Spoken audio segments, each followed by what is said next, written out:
The alarm siren screamed across the mining colony. Red lights flashed in every corridor and every room. Taiho looked up from his workstation in the reactor control room. His hand stopped moving across the keyboard for just a moment. Then he continued typing. Taiho, Yuna's voice came through his earpiece. The last transport leaves in 10 minutes. You need to get to the landing pad now. I'm not done here, Taiho said. His voice was calm. Too calm for someone who might die soon. The reactor is unstable. If I leave now, it will explode. The blast will reach the transport ships. Then set it to automatic and run, Yuna shouted. Taiho could hear the sounds of panic behind her voice. People screaming.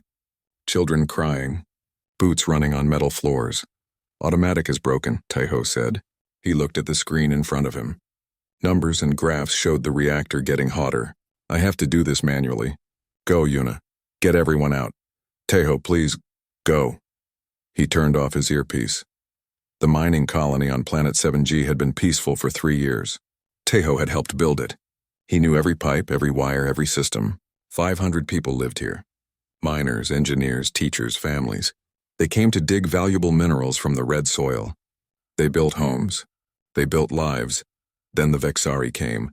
The Vexari Empire controlled half the galaxy. They were warriors, hunters. They had never lost a war. Their ships were faster than human ships. Their weapons were stronger. Their soldiers were trained from birth to fight and kill. When Vexari ships appeared in the sky, humans ran. That was the smart thing to do. That was the only thing to do. Taiho's fingers moved faster across the keyboard. He routed power from the reactor to the defense grid. It wouldn't stop the Vexari.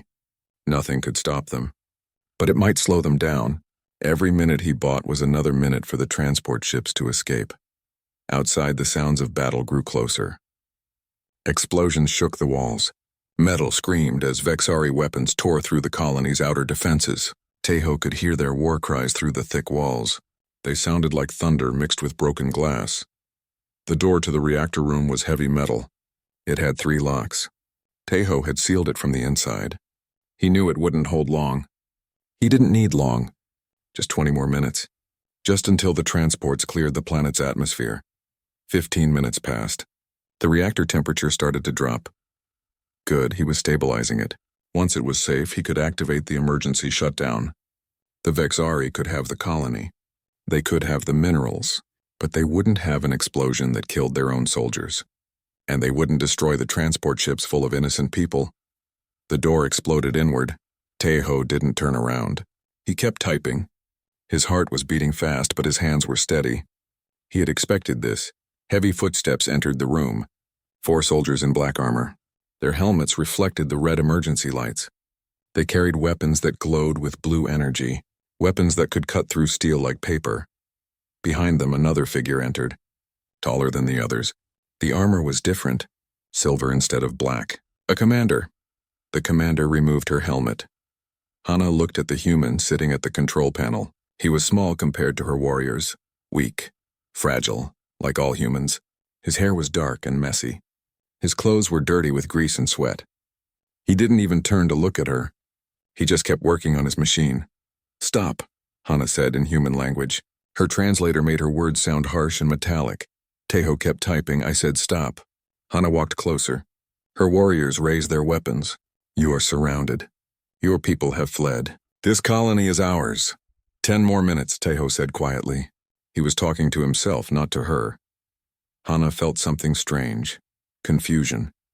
In 100 battles across 20 worlds, enemies always reacted the same way when cornered.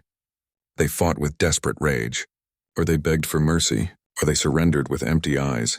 This human just kept working. Are you deaf? Hana asked. Or stupid? Look around you. There is no escape. No help is coming. No miracle will save you. I know, Taiho said. His voice was still calm, still steady. 8 more minutes. Hana grabbed his shoulder and spun his chair around. The human finally looked at her. His eyes were dark brown, tired, but not afraid. That was wrong. He should be afraid. Every species in the galaxy feared the Vexari. Why do you delay your death? Hana asked. Why waste your last moments on a lost cause? The reactor, the colony, the planet, all of it belongs to the Empire now. 6 minutes, Taiho said. He tried to turn back to his computer, but Hana held his chair. Answer me. The words came out as a roar. Hana's warriors shifted nervously. They had heard their commander shout before, but never like this. Never with this edge of confusion in her voice. Taeho looked at the clock on his screen. Then he looked at Hana. Really looked at her. He saw the confusion in her silver eyes. The genuine question there. The transports need time to escape, he said simply. I'm giving them that time. By dying? If necessary. That makes no sense, Hana said. You are one. They are many. Your death changes nothing. My death buys 5 minutes. Maybe 10. That's enough. Taeho's voice didn't shake, didn't waver. He spoke like he was explaining a simple math problem. The ships need to clear the atmosphere. If the reactor explodes now, the blast will reach them. So I stop the explosion. I give them time. It's simple. Simple, Hana repeated. The word felt strange in her mouth. Nothing about this was simple. You choose to die so others might live? Someone has to. Why you? Why not me? Taeho almost smiled. I'm here. I have the skills. I can do this. So I do it. Hana released his chair. She stepped back. In her 300 years of life, she had seen brave warriors. She had seen loyal soldiers. She had seen fanatics who welcomed death for their gods. This was different. This human wasn't brave. He wasn't loyal. He wasn't a fanatic. He was just doing a job, fulfilling a duty, like it was the most natural thing in the world. Like choosing to die was as simple as choosing what to eat for breakfast. 4 minutes, Taeho said. He started to turn back to his computer. Why don't you flee, human? Hana asked. The question came out softer than she intended. Almost gentle, Taeho stopped. He looked at her one more time. This time his expression was different. Harder, colder. His eyes held something that made Hana's blood run cold.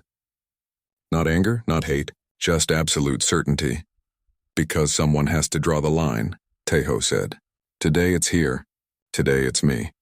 Then he turned back to his computer and kept working. Hana stood frozen. Those words echoed in her mind. Someone has to draw the line. Today it's here. Today it's me. She suddenly understood. This human wasn't sacrificing himself. He was making a choice. A conscious, calculated choice. He had decided that this was worth dying for.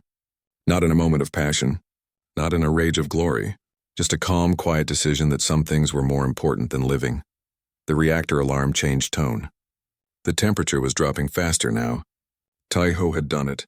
He had stabilized the system. 2 minutes, he said. Then I start the shutdown sequence. Then you can kill me, or I can do it myself. Either way, the transports will be safe. Hana looked at her warriors.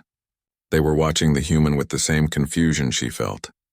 This small, weak creature had defied them, had denied them, had made them wait while he completed his task, and there was nothing they could do about it. Because if they killed him now, his body would fall on the controls. The reactor would destabilize again. The explosion would damage their ships too. They were trapped. Not by weapons, not by walls, but by one human's stubborn determination to finish what he started. 1 minute, Taeho said. Hana felt something she hadn't felt in 200 years of warfare. Fear, not of death, not of defeat, fear of what this meant.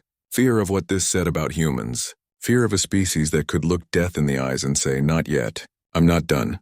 The reactor alarm went silent. Taeho pressed a final key. The emergency shutdown completed. He stood up from his chair. He turned to face Hana and her warriors. His work was done. Okay, Taeho said. I'm ready now. Hana didn't give the order to kill him. She didn't know why. Her warriors waited. Their weapons were ready. One word from her, and this strange human would be dead. But the word didn't come. Take him to holding cell 3, Hana said finally. I want to question him. Her second-in-command, Vorak, tilted his head in confusion. Commander? We don't take prisoners. The Empire doesn't— I know what the Empire does, Hana interrupted. But I want answers first. Take him, now. 2 warriors grabbed Taeho's arms. He didn't resist. They led him out of the reactor room through the damaged corridors of the colony. Taeho looked at everything as they walked. The broken walls, the scorched floors, the empty rooms where families had lived just hours ago.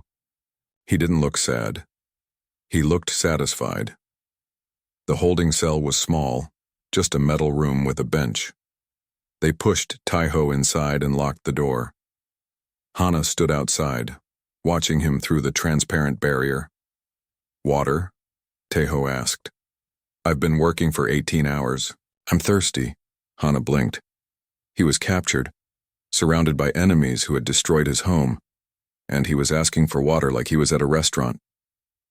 She signaled to a warrior. A few minutes later, they brought water. Taiho drank it slowly, carefully, like he had all the time in the world. "Tell me about yourself," Hana said. "Why? I want to understand you. You're kind." Taiho sat down on the bench. "What do you want to know?" "Why didn't you run?" Hana asked the question again, but this time, she wanted more than his simple answer from before. "I've studied human psychology. Self-preservation is your strongest instinct. Every species has it, yet you ignored it completely." "I didn't ignore it," Taiho said. "I just decided something else was more important." "What could be more important than living?" Taiho was quiet for a moment. He looked at his hands. They were rough and scarred from years of engineering work. 20 years ago, I had a family, a wife, a daughter. Her name was Minju. She was 7 years old. Hana listened. She didn't interrupt. "We lived on Earth," Taiho continued, "in a city called Busan. Do you know what happened during the First Contact War?" "That was before the Vexari encountered humans," Hana said. "A different species. The Krill, I believe." "Yes. The Krill." Taiho's voice got quieter. "They attacked without warning. 12 cities on Earth. Busan was one of them. The military tried to evacuate everyone, but there weren't enough ships. Not enough time." He took another drink of water. His hand shook slightly, the first sign of emotion Hana had seen from him. "A soldier stayed behind," Taiho said. "I never learned his name. He was at the spaceport's control tower. The Krill were coming. Everyone was running to the ships. But someone had to keep the landing systems online. Someone had to guide the ships out safely." Hana felt something tighten in her chest. "That soldier stayed at his post," Taiho continued. "He died when the Krill destroyed the tower. But because of him, my wife and daughter got on a transport. Because of him, they escaped." "But you said—" Hana stopped. "The transport was shot down," Taiho finished. 10 minutes after leaving the atmosphere, everyone died, my wife, my daughter, 500 other people. The cell was silent except for the hum of the ship's systems. "I'm sorry," Hana said. She didn't know why she said it. The Vexari didn't apologize. Certainly not to enemies. "That soldier gave us 10 minutes, Taiho said. 10 minutes of hope. 10 minutes of thinking we might survive. Some people say those 10 minutes were meaningless because everyone died anyway, but I don't think so." "Why not?" "Because it mattered that he tried," Taiho said. He looked up at Hana. His eyes were wet, but no tears fell. "It mattered that someone stood and fought. It mattered that he said, 'Not here, not on my watch.' It gave my wife and daughter 10 more minutes of life. 10 more minutes of hope. That's not nothing." Hana understood now. Or she thought she did. "So you became that soldier. Today." "Someone has to be," Taiho said. "If everyone runs, everyone dies. If one person stands, some people live. Maybe not all. Maybe not even most, but some. That's enough." "Enough for what?" "Enough to keep going. Enough to keep fighting. Enough to make the next stand possible." Taiho stood up. He walked to the transparent barrier. "Do you know what humans say?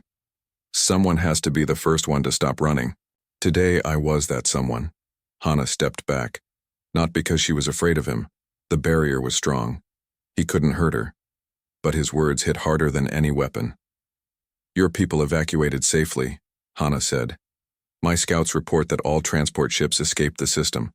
You succeeded." "Good," Taiho said simply. "But you're going to die." "I know. And you're okay with that?" "No," Taiho said. He almost smiled. "I don't want to die. I'm terrified of dying." My hands were shaking the whole time in the reactor room. "Did you see?" Hana thought back. No, she hadn't noticed. His hands had seemed steady. I'm not brave, Taiho continued. I'm not a hero. I'm just an engineer who made a choice. Being scared doesn't mean you can't do what needs to be done. It just means you're doing it despite the fear. Hana had fought in hundreds of battles. She had led armies. She had conquered worlds. But she had never met anyone like this human. Warriors who weren't afraid didn't exist. But warriors who were terrified and still didn't run? That was new. Commander, Vorak's voice came through her communicator. We have a problem. Hana turned away from the cell. What problem? The human's defense systems are still active. He programmed them before we captured him. They're targeting our troops throughout the colony. We've lost 12 warriors in the last hour. Hana looked back at Taiho. He was sitting on the bench again, looking at the ceiling. Looking innocent. You set traps, Hana said. I did, Taiho confirmed. I told you. I had 18 hours before you got here. I used that time well. Deactivate them. No. We have you prisoner, Hana said. Her voice got harder. I can make you suffer. I can make you beg to deactivate those systems. You can try, Taiho said. But the systems are on a timer. Even if I wanted to stop them, I can't. They'll run for 72 hours. Then they'll shut down automatically. 72 hours, Hana repeated. Why 72 hours? Because that's how long it takes for the human military to respond to a distress call from this sector. Taiho said calmly, I calculated it. You came here thinking you'd take the colony in a few hours. But now you're going to be here for 3 days, fighting my automated defenses, losing warriors, wasting time and resources. Hana felt that cold feeling again. This human had planned everything, not just the reactor, not just the evacuation. He had turned the entire colony into a trap that would last long enough for human reinforcements to arrive. And when the human military gets here, Taiho continued, you'll have to choose. Stay and fight a battle you're not ready for, or leave and admit that one human engineer delayed the mighty Vexari Empire. You're insane, Hana said. No, Taiho said. I'm desperate. There's a difference. Desperate people do whatever it takes. We don't fight fair. We don't fight smart. We just fight. Vorak's voice came through the communicator again. Commander, another 3 warriors down. The automated turrets are... An explosion cut him off. Hana slammed her fist against the wall. She looked at Taiho. He was watching her with those calm, tired eyes. You can't win, Hana said. Even if the human military comes, we have a whole fleet. We'll destroy them. Maybe, Taiho said, but you'll lose ships, warriors, time, and then more humans will come, and more, and more. We never stop. That's what you don't understand about us. We never stop. Every species can be broken, Hana said. Yes, Taiho agreed. But humans take longer to break than anyone expects, and sometimes we don't break at all. We just bend, and then we snap back harder than before. Hana turned and walked away from the cell. She needed to think. She needed to report to the Empire Command. She needed to figure out what to do with this colony, this human, this entire situation. But as she walked through the damaged corridors past her wounded warriors and the automated defenses still firing at her troops, one thought kept repeating in her mind. If one human could do this, what could 1,000,000 humans do? What could 1,000,000,000? For the first time in her 300 years, Hana wondered if the Vexari Empire had made a terrible mistake. They had never fought an enemy who measured victory not in winning, but in how long they could make you suffer for your victory. Behind her, in his cell, Taiho closed his eyes. He was exhausted, terrified, and strangely at peace. He had bought his people 72 hours. That was enough. The first day was the worst. Hana's warriors were trained for direct combat. Face the enemy, destroy the enemy, move forward. Simple, clean, efficient. But Taiho's traps were not clean or simple. A squad entered the cafeteria looking for supplies. The doors sealed behind them. Gas filled the room. Not poison gas, that would be too easy. No, it was coolant from the refrigeration systems. It froze their armor's joints. They had to be cut out, wasting 3 hours and valuable equipment. Another squad checked the water processing plant. They triggered a system that flooded the entire level. The water was mixed with industrial soap. It was slippery, impossible to walk on. 2 warriors fell and broke bones. The rest had to crawl out on their hands and knees. The medical bay seemed safe. It wasn't. Taiho had reprogrammed the surgical robots. They attacked anyone in Vexari armor. 1 warrior lost 2 fingers before they destroyed the machines. He's playing with us, Vorak said. His armor had scorch marks from a hidden flamethrower. This isn't warfare. This is humiliation. Hana stood in the colony's command center, or what was left of it. Taiho had destroyed most of the systems before they captured him, but she had managed to restore some basic functions. He's buying time, Hana said. Every hour we waste here is an hour the human military uses to prepare. Then we should leave, Vorak suggested. This colony isn't worth it. We can't leave, Hana said. The Empire doesn't retreat. If we leave now, every species in the galaxy will hear about it. 1 human delayed a Vexari invasion force. Will be a joke. She pulled up the computer system. Taiho had left the basic database intact. Maybe he wanted them to see it. She searched for information about humans, history, wars, culture. What she found made her cold. Humans had been at war with themselves for thousands of years. Before they ever met aliens, they fought each other. Nation against nation, tribe against tribe, sometimes even family against family. And they were very, very good at it. She read about something called the Battle of Thermopylae. 300 human warriors held a narrow pass against 1 million enemies. They fought for 3 days.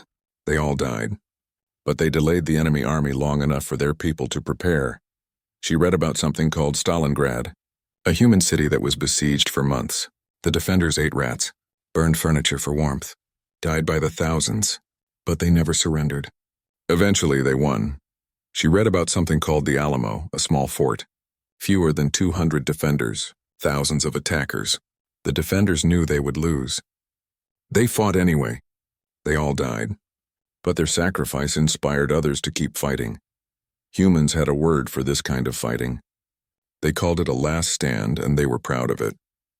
They made movies about it, wrote songs about it, told their children stories about it. Other species fought to win. Humans fought to make sure their enemies paid the price, even in victory. Commander, a warrior called. We found something in the storage area. Hana went to see. The warrior was standing outside a sealed door. Written on the door in human letters were words. Hana's translator read them. Do not open, seriously, I mean it. It's obviously a trap, the warrior said. Then don't open it, Hana said. But another warrior was already curious. He opened the door before Hana could stop him. Paint. Hundreds of gallons of industrial paint. All different colors. The pressure release sprayed it everywhere. Red, blue, yellow, green. It covered the warriors. It covered the walls. It covered everything. The paint wasn't toxic. It wasn't dangerous. It was just paint.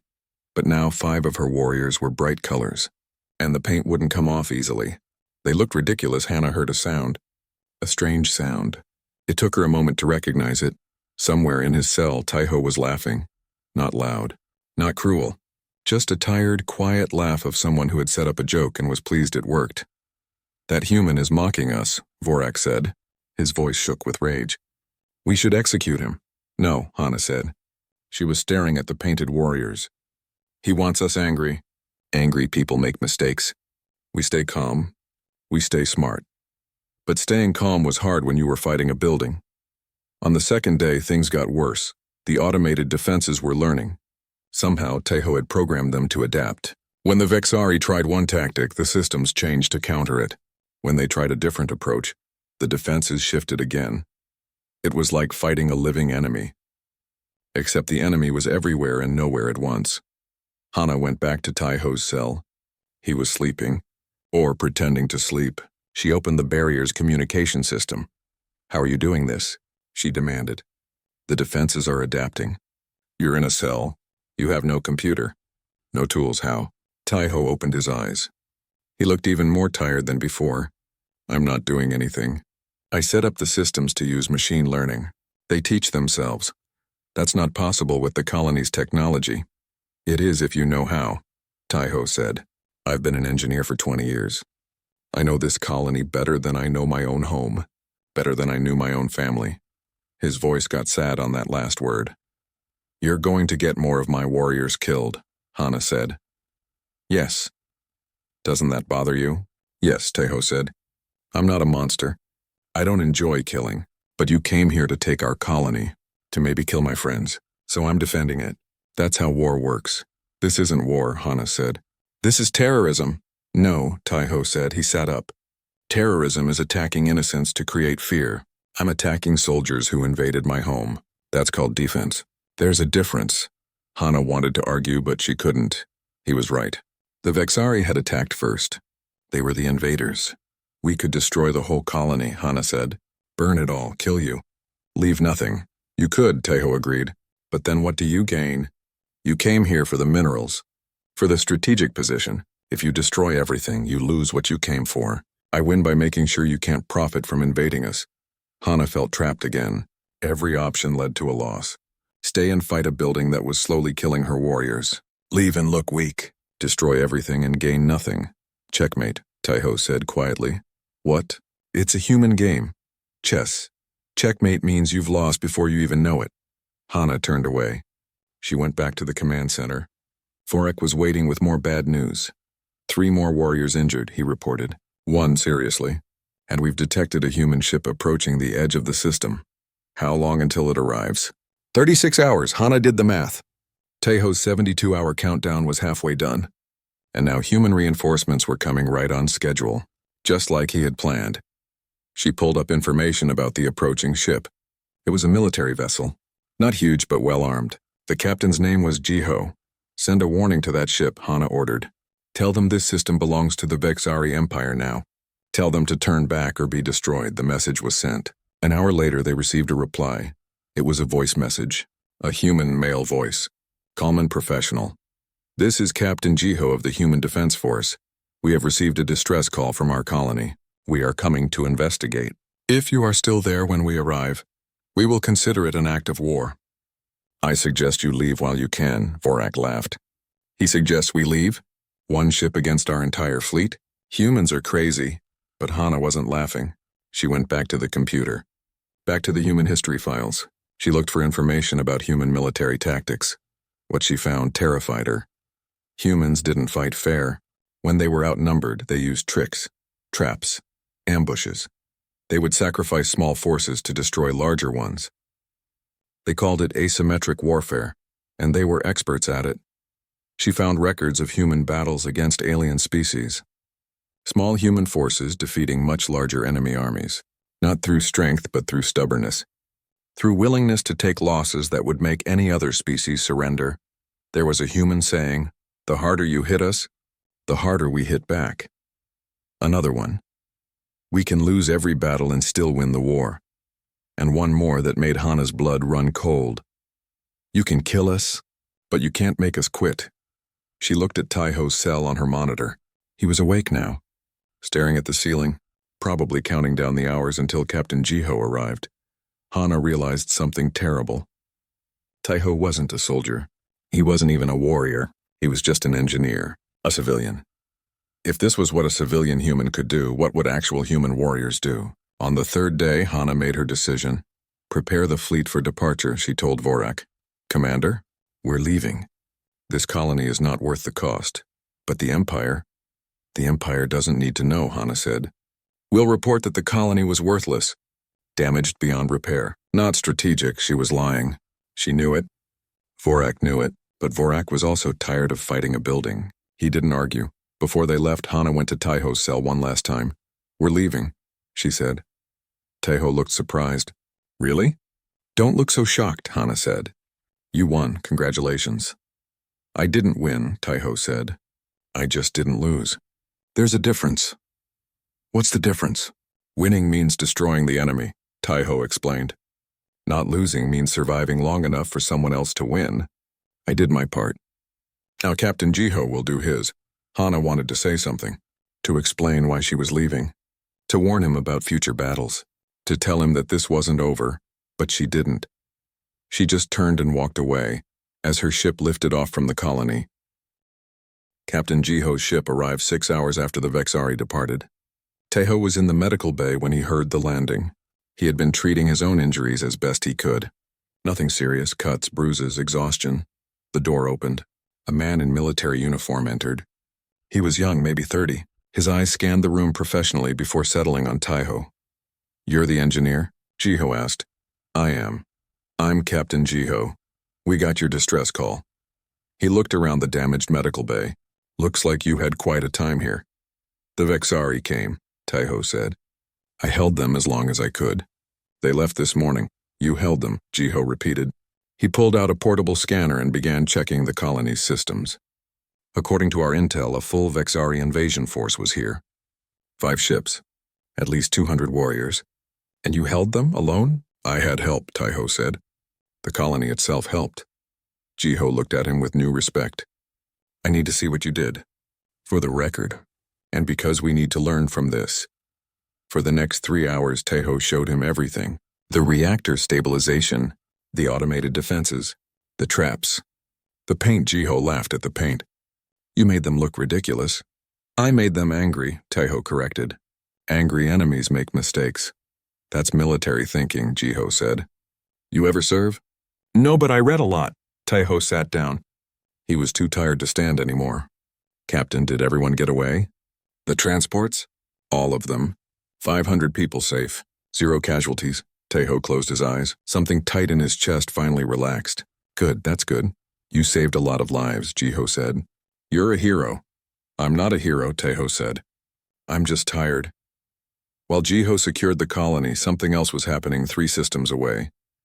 Hana stood in a conference room on the Vexari command ship. Around the table sat 5 high-ranking officers.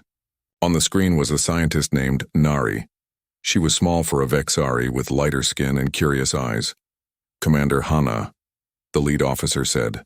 "We received your report. It's concerning." "It should be, sir," Hana said. "The humans are not what we thought." One engineer set traps, another officer scoffed. "That's not impressive. That's cowardice." "With respect, sir, you're wrong," Hana said. She had never contradicted a superior before. But she had to make them understand. That engineer did more than set traps. He made a choice. A choice that no Vexari would make. What choice? To die so others could live. Not in battle, not in glory, just quietly at a computer, making sure his people had time to escape. Nari, the scientist, leaned forward on the screen. "Commander, may I ask you something?" "Of course." "What did he say when you asked why he didn't run?" Hana remembered. The words were burned into her memory. He said, "Because someone has to draw the line. Today it's here. Today it's me." Nari was quiet for a moment. "That's what I thought. May I share my findings?" The lead officer nodded. Nari pulled up charts and diagrams. "I've been studying human psychology and biology since we first encountered them. What Commander Hana experienced is not unusual for humans. It's their standard behavior." "Explain," the officer ordered. "Most species have a survival threshold," Nari said. "When the chance of survival drops below 40%, the brain triggers a retreat response. It's automatic, unavoidable. This is true for us, for the krill, for every species we know." "Except humans?" Hana guessed. "Except humans," Nari confirmed. "Human brains have a unique feature. They can override the survival instinct with conscious will. A human can look at a 1% chance of survival and still choose to fight." "That's insane," an officer said. "No," Nari said. "It's adaptation. Humans evolved as persistence hunters. On their homeworld, they didn't outrun prey. They chased it until it collapsed from exhaustion. Hours, days, sometimes weeks. They never gave up. That trait is in their biology now." She pulled up more data. "Look at this." In human wars, you see this pattern repeated. Small forces delaying larger ones. Soldiers staying at their posts even when retreat is logical. They have words for this: duty, honor, sacrifice. "We have those words too," Hana said. "We do," Nari agreed. "But they mean different things to us. When a Vexari warrior shows duty, it's because they expect victory or glory. When a human shows duty, it's often because they've already accepted death. They fight anyway." The officers were silent, absorbing this information. "There's more," Nari continued. "I analyzed the engineer's tactics. He didn't try to win. He knew he couldn't. Instead, he focused on time. Every minute he held was valuable. That's a strategic mindset." "So humans are strategic," an officer said. So are we. Not like this, Nari said. We think in terms of battles. Humans think in terms of wars. They'll lose 100 battles if it helps them win the final one. They measure success not in territory taken, but in the enemy's cost. She pulled up historical data. Look at their wars before space travel. They fought each other for thousands of years. They became experts at making victory too expensive for their enemies. They call it Pyrrhic victory, winning but at such a high cost that you've really lost.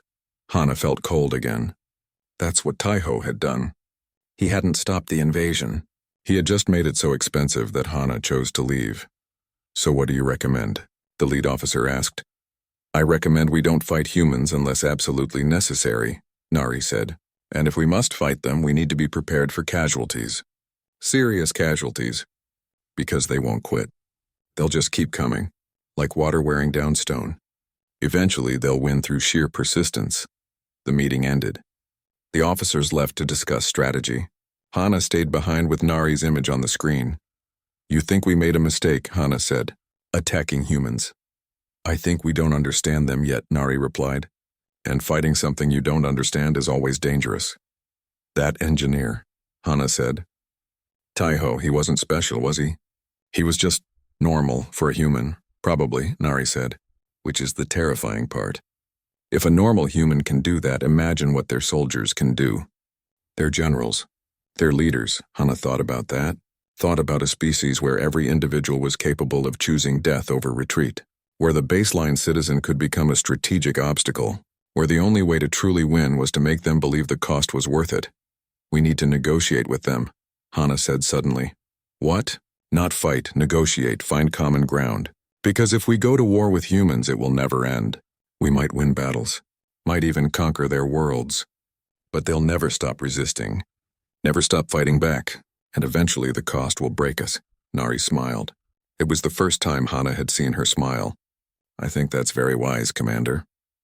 Meanwhile, on the colony, Jiho was preparing his report. He had interviewed Taiho for hours, documented everything, sent the data to military command. They're going to want to meet you, Jiho said. You're probably going to get a medal. I don't want a medal, Taiho said. I want to rebuild the colony, make it safe for when people come back. About that, Jiho said. Military command is sending engineers and soldiers. This colony is too strategic to leave undefended. We're building a proper military base here. Because of what I did? Because of what you proved was possible, Jiho said. One person with the right skills and the right determination can hold off a superior force. If one person can do it, imagine what 100 can do. Or 1,000, Taiho shook his head. I don't want people to copy me. What I did, it almost killed me. The fear alone nearly broke me. But it didn't, Jiho said. That's the point. You were scared and you did it anyway. That's not weakness. That's the definition of courage. 3 days later, Hana received new orders. The Vexari Empire was opening diplomatic channels with humanity. They wanted to negotiate trade agreements. Border treaties, peace, it was unprecedented. The Vexari had never negotiated with a species they hadn't first conquered. Hana was assigned as the military liaison. She would work with human diplomats to establish the new relationship. Her first meeting was scheduled for the following month. When she received the agenda, she saw something that surprised her. The humans wanted the meeting held on the mining colony. On planet 7G, they wanted it held where Taiho had made his stand. Hana understood the message. The humans were saying, this is what we're capable of. Remember it, she sent back her acceptance. But she added a request. She wanted to meet Taiho, to talk with him again. The request was granted. A month later, Hana returned to the colony. It looked different now. The damage had been repaired. New buildings stood next to old ones. Human soldiers patrolled the streets, but it was still recognizable. Taiho was waiting for her in the reactor control room, the same room where they had first met. He looked healthier now, less tired, but his eyes still held that same calm certainty. Commander Hana, he said, I didn't think I'd see you again. Neither did I, Hana admitted. But here we are. You're famous now, the human who stopped an invasion. I just delayed it, Taiho said. I didn't stop anything. You stopped me, Hana said. She looked around the control room. You made me question everything I thought I knew about warfare. About courage. About what matters. I just did what needed to be done. That's what scares me. Hana said softly. For you it was just a job, just duty. But for us it was unthinkable. No Vexari would have done what you did. Maybe that's why we should talk instead of fight. The peace talks lasted 6 months. Both sides were cautious, suspicious, but motivated. The Vexari didn't want a war with an enemy that refused to quit. The humans didn't want to fight a superior military force if they didn't have to. Taiho didn't attend most of the meetings. He wasn't a diplomat. He went back to what he did best, engineering. He helped rebuild the colony, designed new systems, trained new people. But the diplomats always came back to his story. Both sides used it as an example. The Vexari said, "See how dangerous humans are? We must have peace to avoid conflicts like this." The humans said, "See how we defend ourselves? You must respect us or face more people like Taiho." Both were right. Both were wrong. But it worked. Hana became the face of Vexari human relations. She met with human leaders, explained her culture, learned about theirs. It was difficult, sometimes frustrating, but slowly, understanding grew. 1 year after the incident at the colony, the peace treaty was signed. Both sides agreed to respect each other's territory, to trade, to communicate, to give diplomacy a chance before warfare. The signing ceremony was held on Earth, in a city called Geneva. Thousands of people attended. Cameras broadcasted it across both empires. Taiho was invited. He almost didn't go. He wasn't comfortable with attention, but Yuna convinced him. "You started this," she said. "You should see how it ends." So he went. The ceremony was formal. Boring in parts, lots of speeches, lots of politicians shaking hands and smiling for cameras. But when it was done, something real had been accomplished. 2 species that had been on the path to war had chosen peace instead. At the reception afterward, Hana found Taiho standing alone by a window. He was watching the sunset over the city. "You look uncomfortable," Hana said. "I am," Taiho admitted. "Too many people. Too many speeches about heroism and bravery. That's not what it was. What was it then?" "Just fear," Taiho said. "Fear and duty mixed together. Nothing noble about it." Hana stood beside him. They watched the sunset in silence for a moment. "You know what the Vexari Council said about you?" Hana asked. "I can imagine." "They said you were a monster," Hana said. "A creature that could look at certain death and not flinch. They said humans must all be like you, cold, calculating, willing to die without emotion. But you disagreed," Taiho guessed. "I did. I told them you were terrified, that you shook with fear, that you did what you did not, because you didn't care about living, but because you cared about something more than your own life. Did they believe you? Some did. Some didn't, but it made them think." Hana turned to look at him. "You changed my empire's entire military doctrine. We used to believe the only path to victory was overwhelming force. Now we know that sometimes one determined individual is more dangerous than an army." "I'm not dangerous," Taiho said. "I'm just an engineer." "You're both," Hana said. "And that's what we needed to learn." More time passed. 5 years, 10, the peace held. There were problems, of course, misunderstandings, conflicts, but both sides worked through them. The alternative, war, was too costly to consider. Trade routes opened. Cultural exchanges happened. Humans visited Vexari worlds. Vexari visited human colonies. Slowly, suspicion turned into cooperation. The mining colony on Planet 7G became a symbol, a tourist destination. People came to see where the stand had happened. They walked through the reactor control room, looked at the preserved trap systems, read the historical markers. Taiho found it embarrassing, but he understood why people cared. Sometimes stories matter more than facts. People needed to believe that one person could make a difference. Yuna became the colony's governor. Under her leadership, it grew. New people came, families, businesses, the mines expanded. The settlement became a small city, and in the center of that city they built a memorial. It was simple.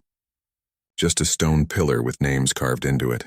The names of everyone who had been on the colony during the invasion. 500 names. All the people who had escaped because one person bought them time. At the top of the pillar, a single sentence.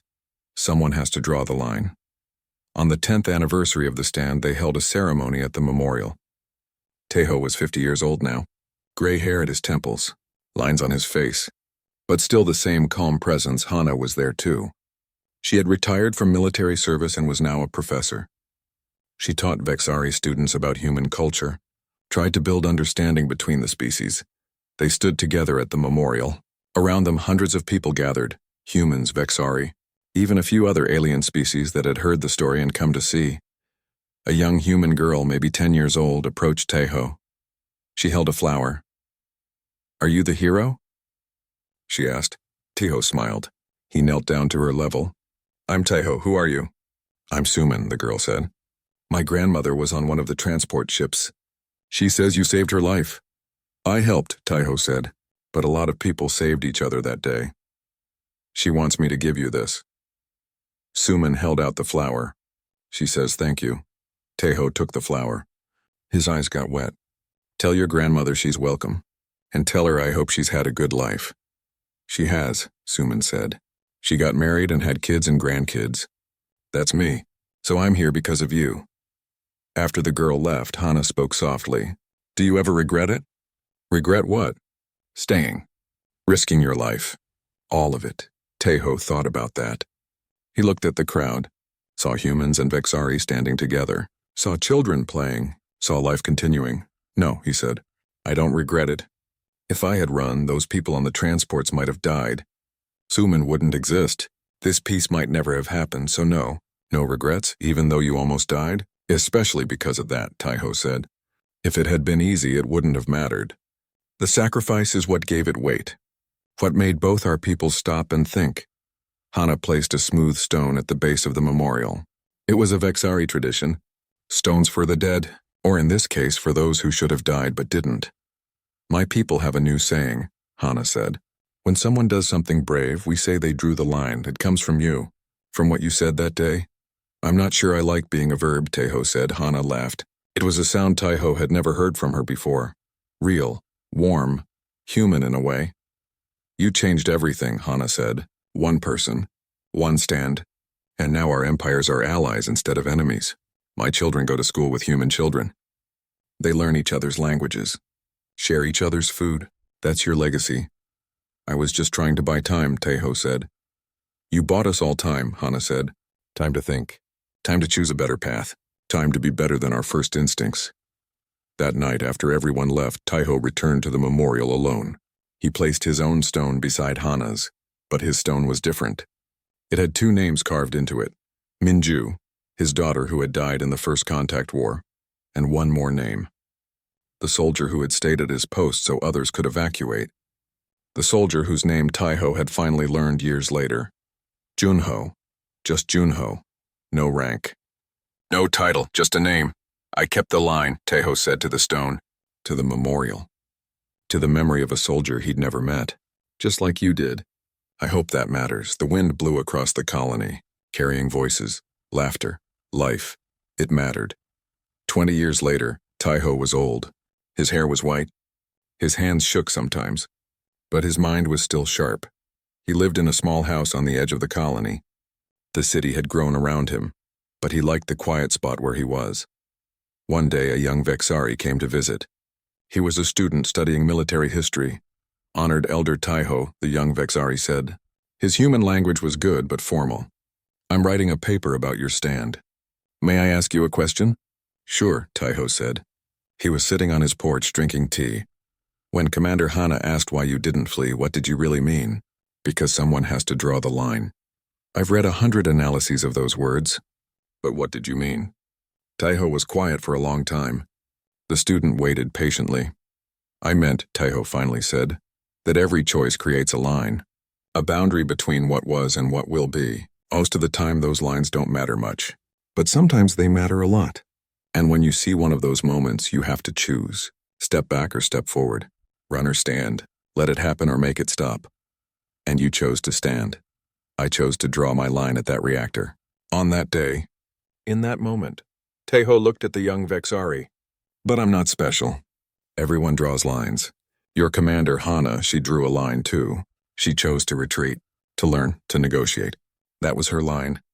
Just as important as mine. So anyone can draw a line?" "Anyone," Taeho confirmed.